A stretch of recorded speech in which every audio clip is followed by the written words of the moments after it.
Hey, have you heard of this show called Breaking Bad? Stupid question, right? It's only one of the most popular shows of all time. If you're a fan, it's almost certain you've seen every episode of the series repeatedly, and probably incessantly quote lines from it all the time. Oh, Heil Hitler, bitch! I got a wire. Speak into the mic, bitch. This is my own private domicile, and I will not be harassed, bitch!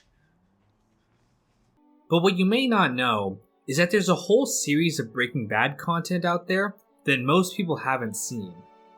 In between seasons, AMC released 17 minisodes as content available online to tide fans over during the wait. Unlike the Better Call Saul web content, which we'll get to another time, the Breaking Bad webisodes have not been made public officially on YouTube, which is why many people are not aware of them. These short clips were meant to be humorous looks at the characters' lives outside of what we see in the normal episodes. For example, the mini-sode Twat Hammer is a music video / behind the music style look at the song Fallacies that Jesse sings during the episode Down. Fallacies, fallacies, fallacies, fallacies, fallacies, fallacies, fallacies, fallacies. Hold on, buddy. However, there are some really weird elements in these minisodes, especially for a show that prided itself on canonical details and continuity. So let's dive in and take a look at some examples. The first example is the minisode Good Cop. The premise of the video is that this is a sex tape that Hank and Marie are recording, where Marie roleplays as a cop and Hank irritates her by wanting her to be really authentic. Just say you have the right to remain silent. Oh, Jesus, for God's sake, Hank. I'm just saying, I got it right. You got to Mirandize. You got to... Now that's weird enough on its own, but the really strange thing here is why are there multiple camera angles? This is supposed to be a sex tape that they recorded on their own. Unless Steve Gomez is there filming in the corner, it's really weird that the camera is moving like this. Now I know that the show is famous for its stylistic camera angles, but this seems more like whoever directed this just forgot what the scene is supposed to be. And for a show that took little details like this seriously, the webisode really stands out. Again, I know it's a little thing, but things are only going to get weirder from here. In the next clip, Wedding Day, we jump back in time to where Walt is having a conversation with Hank on the day of his wedding to Marie. The dialogue here heavily implies that Hank got a blowjob the night before from a drag queen. What was the name of this place? I told you, Ivory. It's called the Ivory... Oh, jeez. Something. Ivory... It's like a bird or something. The Ivory... The Ivory Swallow? Yes, the Ivory Swallow. God. She knew everything. She knew everything. Oh, my The God. most amazing I ever had in my life. No technical errors here, that's just odd. These episodes were filmed around season 2, and back then they hadn't really fleshed out Hank as a character yet. He was more comic relief than a tragic hero at this point, and I think these webisodes highlight this. Again, nothing canon breaking or anything like that. It's just hard for me to look at this guy the same way after knowing this. I know you. You're the one in the black truck. You wanted me to do that kid. What? The kid with the crutches. The football player. How about we stay on topic? Now the next example isn't something wrong or weird, but I did want to point it out. In Twat Hammer, the music video / look into Jesse and Badger's band, you can see the teddy bear from season 2 in the music video. There are actually several instances of the bear being hidden throughout season 2. In Bit by a Dead Bee, the bear can be seen in the store where Walt appears naked after his fugue state. The bear can also be seen in a mural in Jane's room, a direct connection between her and the plane crash. It's cool how much effort they put into weaving this very thematic object throughout this season and beyond. Now this next example is a doozy, so hold on to your hats.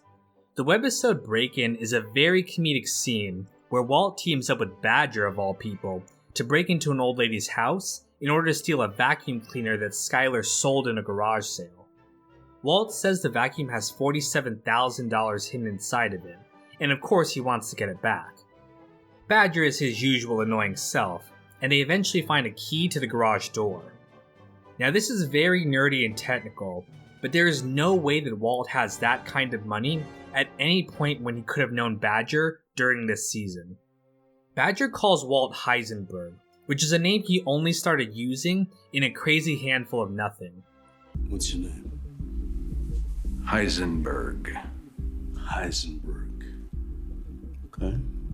He does make some money in a no rough stuff type deal, but is kidnapped in the very next episode and has no opportunity to do any of this until Breakage. At the start of Breakage, Walt has no money. You want to know how much I've got left? After completing my first round of treatment and financing the world's most expensive alibi, huh? Zero! Zip nothing! I've got nothing to show for all of this! During the episode, he makes $15,000 from his split of the first pound of meth, with $1,000 missing due to Skinny Pete being robbed. In Negro and Azul, he gets the full $32,000 owed from his dealers. Split with Jesse, that brings his total cash to $31,000.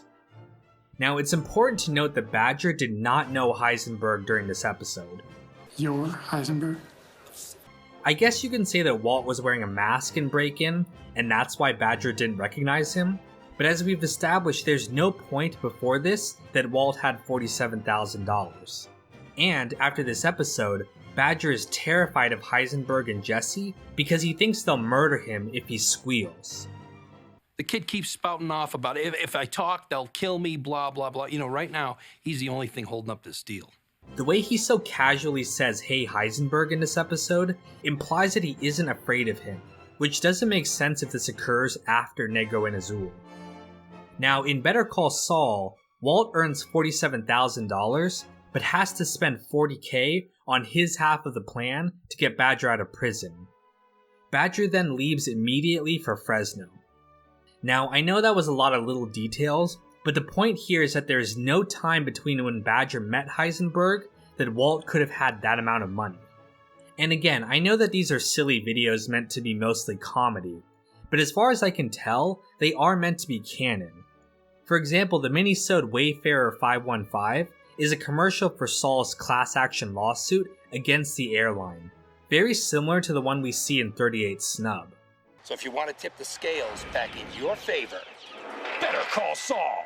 Sulkin, attorney at law, 505. And for a show that takes its canonical details very seriously, it's weird that they would get something like this so wrong. And speaking of Badger, the next webisode, also titled Badger, is another commercial for Saul Goodman's legal service. This occurs right after Badger is set free, and in it he details how he was in trouble for selling meth, and Saul got him off. He swore he was not a cop. 5 seconds later, he pulls out a gun, and there's cops and helicopters and cameras and vans everywhere. And they're like, "You're selling meth." The guy totally lied to my face. Now, do you think after going through all that trouble with Jimmy In-N-Out, Walt would let Badger film a commercial detailing publicly how he got off?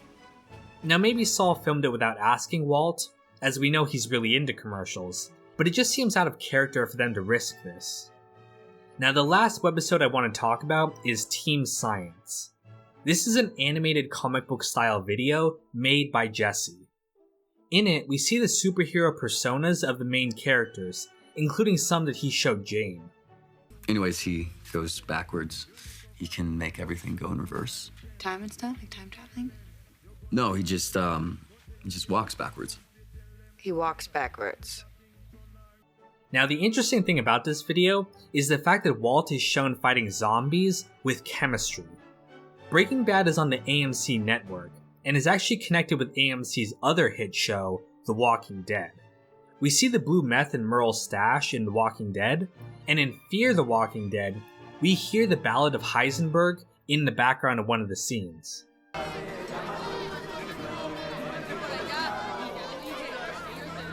No le han avisado.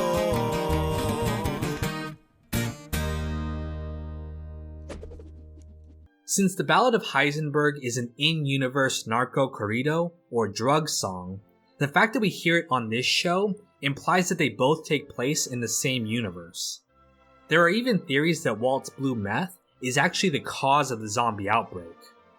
It's unlikely, of course, as The Walking Dead is based on a comic book series that came out 5 years before Breaking Bad was even created, but it's still a fun thought, and a nice little connection between the two shows.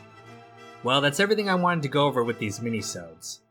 I know I was overthinking most of this stuff, but I still hope you guys liked the video, and be sure to hit that bell to be notified for more Breaking Bad content in the future. And if like Walt and Jesse you'd like to do some cooking yourself, let me tell you about the sponsor of this video, Mizzen. Mizzen makes really high quality cookware at a very affordable price. Mizzen was originally a Kickstarter, but has since grown to one of the best kitchen tool companies on the market. All of their products are just engineered well, and feel better to use than even the other higher priced alternatives. Their carbon steel pan is one of the best pans I've ever owned. You season it like cast iron and it becomes non-stick, but it's also much lighter and more thermally conductive than a traditional cast iron pan. It even comes with its own seasoning wax and instructions for how to achieve the non-stick effect. Mizzen has also been one of the coolest companies I've worked with. When I approached them about doing a Sopranos themed cooking video, they were all on board and immediately sent me the pan and a very nice Dutch oven for free. And when I wasn't able to film that video due to my schedule, they were completely cool with it. It just made me want to shout them out in this video even more. That Sopranos cooking video will be coming out eventually, but for now you can get 20% off your first purchase with my link in the video description down below. Thanks again to Mizzen for sponsoring this video. I would parody a Breaking Bad quote, but I want to save all of those for when I do the episode reviews.